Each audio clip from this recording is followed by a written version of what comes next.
We have the best deal with the Americans. And the third thing that's true is we will get an even better deal because A strategy is not to rush into a bad deal. The fall of Mark Carney will be swift. Welcome back to the show. My name's Mark Nixon. We are hearing rumors that the deal that Canada is about to sign is a bad deal. Mark Carney was elected on one promise. He would get Canada a better deal than what we have right now. That is what he's been working on for the last 17 straight months as Prime Minister, right? The best deal. And the best deal could obviously be negotiated from a vacation in Italy. Don't you find the timing just perfect? Right now, we have a premier throwing Mark Carney under the bus, saying that he's begging the premiers.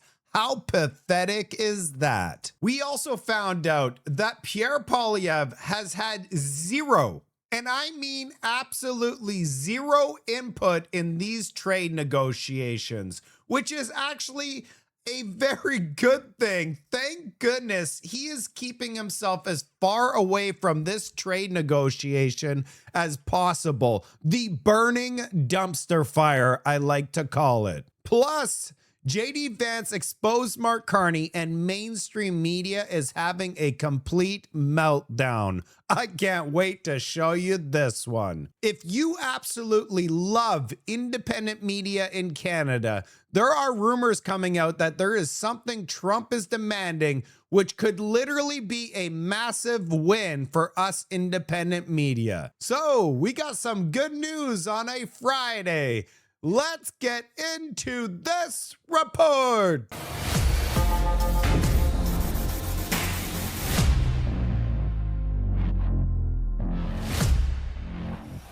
Everything has been tightly sealed on the Canadian side. We are hearing nothing from our Canadian politicians on where this deal is at with America, except for one thing. All provinces have agreed to bring back the U.S. stumbling juice as part of this trade negotiation. So, of course, mainstream media is already publishing Canada. It may come back on the shelves, but do not buy U.S. stumbling juice. How do you feel about the Globe and Mail telling you what you can and cannot do? Leave a comment in the comments section. When lefties across Canada saw that U.S. stumbling juice is coming back on the shelves, they completely lost their mind in meltdowns, completely unhinged. Please, somebody get this guy some medication. Okay, fellow Canadians, when that American booze goes back on the shelves, you better not be touching it. There is going to be a stigma attached to buying American booze like there is to wearing a MAGA hat in downtown Toronto. You deserve, if spotted with such, to have a fucking egg thrown directly here.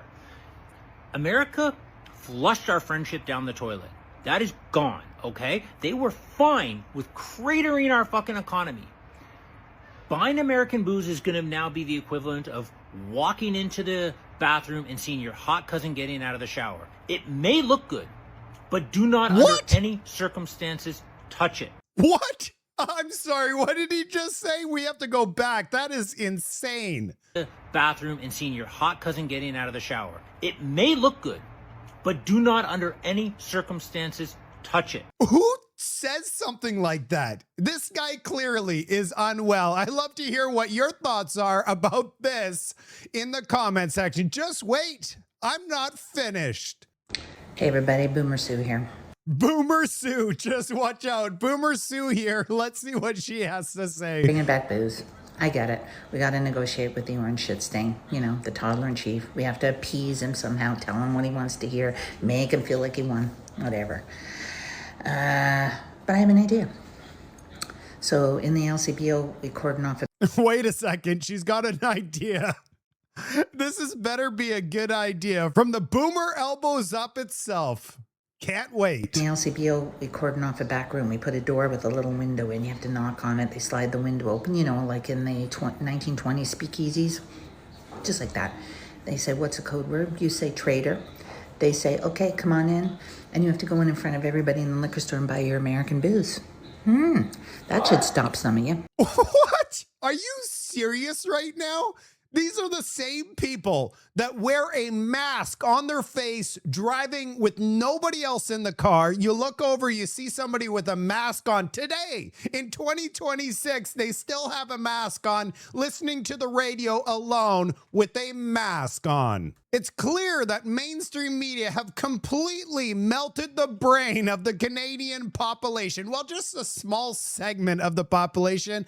Their brain is completely gone. Talking about Donald Trump derangement syndrome melting people's brains, this guy on CBC says that the U.S. economy is collapsing in a bus flying straight off a cliff. All I have to say is, what does that make Canada? If the number one economy on the planet is collapsing, what do you think about us?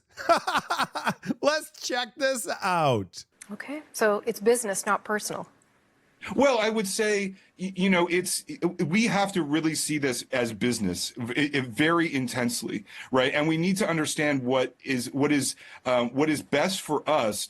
No deal that we make means that we don't have to continue our resistance to the United States. The United States is a country in collapse, and we cannot be attached to it. We need to throw ourselves out of the bus that is going off the cliff. But that doesn't mean like not ever allowing, U.S. booze on our shelves again. It really doesn't. Although I don't think I'll ever buy it again. But I think that's because I've found better alternatives. I genuinely think there's better things than Jack Daniels in this world. That's for sure. If the U.S. economy is currently falling off a cliff, as he describes, what does that make Canada? 75% of all our trade goes down to the United States. Without the United States, we would be a third world country right now. The United States only purchases 16% of their trade is with us.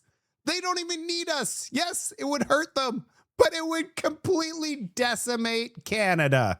As I say, these people have completely lost their minds. Now that we're on the subject of severe TDS, Trump derangement syndrome, we have Wob Canoe call Donald Trump weak. And they're coming crawling to us, asking for us to include their American firms in procurement and to put the booze back on the shelves. So to me, that's weak. The American president is weak. He's threatening us. And I think if we kept pushing, I think that we'd probably get more. I don't think we would get more.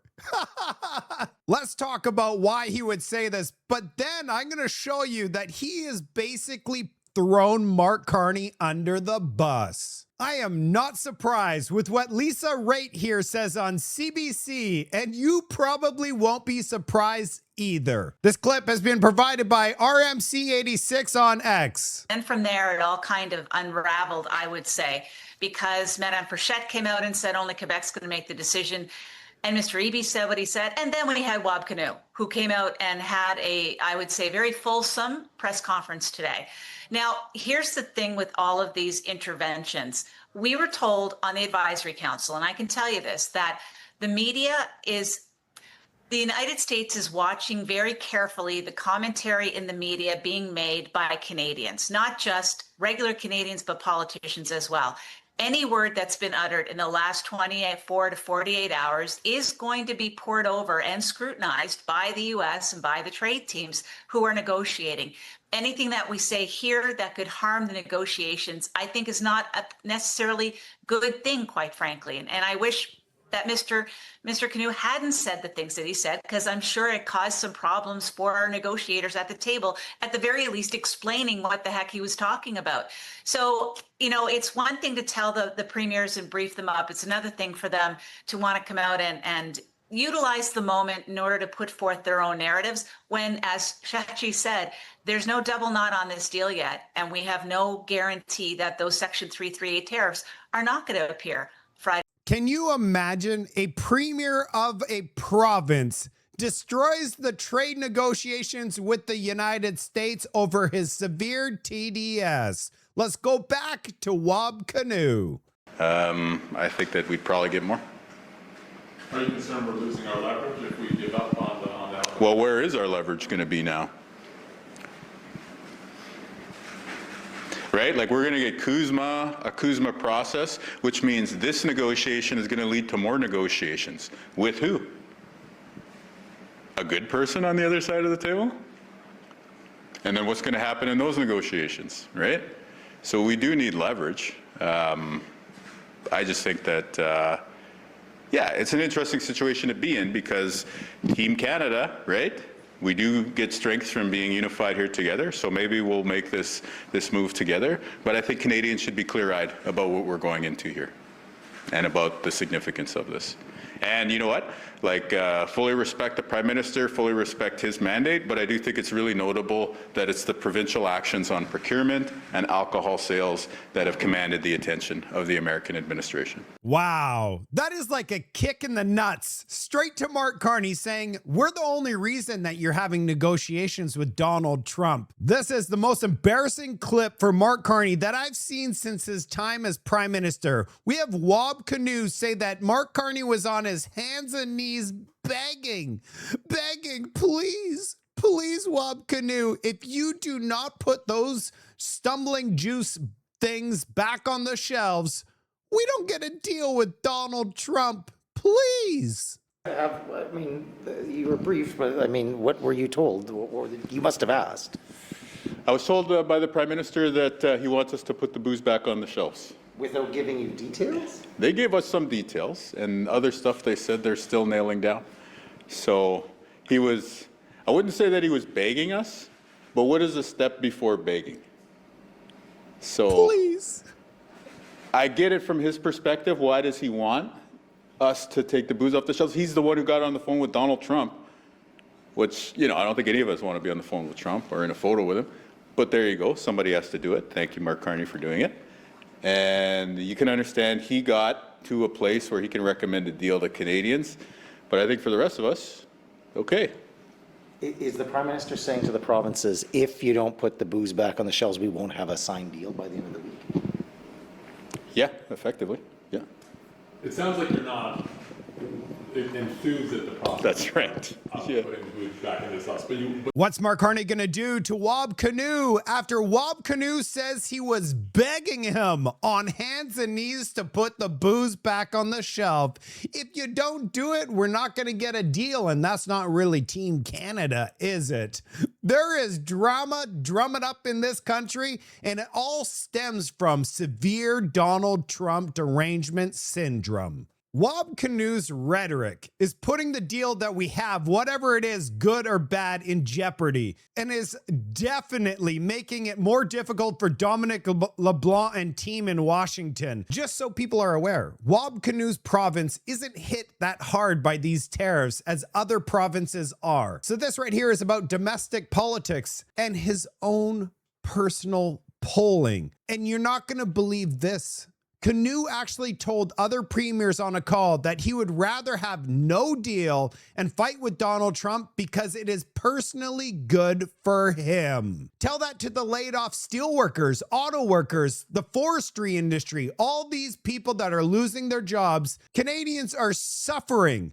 And Wob Canoe rather fight with Donald Trump so that he has better polling numbers. We don't want to fight for the sake of fighting while Canadians suffer. JD Vance had a lot to say about Mark Carney puffing his chest and trying to be tough guy against Donald Trump. He also did something that could save Canada. He said Pierre Poilievre has zero input in the trade negotiations. This is explosive new information because if we get a terrible deal with the United States, Pierre Poilievre had nothing to do with it. That means that mainstream media cannot attack him. JD Vance also said that Jamil Javani was helpful behind the scenes. JD Vance weighing in on these trade talks. And in a speech yesterday, the U.S. Vice President said Mark Carney tried to out-tough President Trump. It must be said, JD Vance said that Mark Carney was a very sweet guy before he frankly went on to ridicule the Prime Minister and certainly these talks. Let's have a look at some of the quotes from this private function. Mr. Vance said that Carney comes in and puffs his chest out and says, I'm going to out-tough Donald Trump. It's hilarious because Carney presents this as some victory for Canada when fundamentally, they climb down on a lot of issues. And then he goes on to say, interestingly, but the quiet sort of behind-the-scenes stories is that this, like, random MP who's had a good relationship with us has been a pretty effective advocate. Now, that MP is Jamil Jivani, of course, the Conservative MP. We know he's a very good friend of J.D. Vance. That that Trump is not trying to bend over to make Canada happy, but saw that there was an opportunity here to get some wins for the country. And the whole point of this is to change Canada's behaviour, which they, not entirely, but they've shifted in a Trumpian direction, according to Mr. Vance. Vance also reportedly takes aim at Conservative leader Pierre Poilievre, calling him a non-entity in negotiations. I'm actually thrilled that the U.S. on their side confirmed that Pierre Poilievre has nothing to do with this deal. That way, Mark Carney is the fall guy. He takes full brunt of this deal. The media is trying to get an I got you moment with Javal Jivani secretly trying to get a better deal for Canada. Here is Pierre Poilievre's response. Right. U.S. Vice President J.D. Vance has suggested that Jamil Jivani has played an important role in the trade negotiations. Were you aware of Jivani's efforts, and do you think they were influential? I told all my members of Parliament to use every single contact they had to fight for Canada and Canadian jobs. And I reiterate that to any of our MPs or any Canadian. If you have contacts south of the border, use those to put pressure to fight for tariff-free trade so that we can protect our industries and have renewed access to the biggest and most lucrative market anywhere on earth. How can you not agree with that? Who has the worst TDS out of all of Canada? Scott Reed. You're deep into the psychology of MAGA. You're deep in the politics of strongman USA authoritarianism. So, this is J.D. Vance talking to a MAGA crowd, a Republican crowd, commenting on current events, and he needs to show that he's as tough as the president. So he uses like that kind of hyper masculine language, like, Carney thought he could out tough us, but we showed him, we sent those Canadians packing. That's to be expected. Look, one of the damn things about dealing with this administration is you're going to get this kind of gonzo, unfriendly, hostile language, probably from the president at some point. He sounds okay now, but don't you think he's going to go off in a week or two? I sure do. That's just the nature of these guys. So, yeah, he slagged he slagged the prime minister. We'll probably get more of that. They'll also be kissing their biceps and bragging about how you're deep. They're probably going to be kissing their biceps. We got to hear that again. They'll also be kissing their biceps and bragging about how. What do you think about Scott Reed? Maybe next time you see Scott Reed, you should start kissing your biceps. Clearly, it really pisses him off. We're going to finish this report with Jesse Walters. He said something on TV which was pure gold. He needs to do Canada now. You have gas at $4 a gallon. Democrats even talking about global warming. It's like a dead issue. And we don't care how good a school bus is. We care about how good the schools are. And obviously the schools suck because they're pumping out commies who say on CNN, Castro's a great dude. And it's like making the CNN host look like Sean Hannity.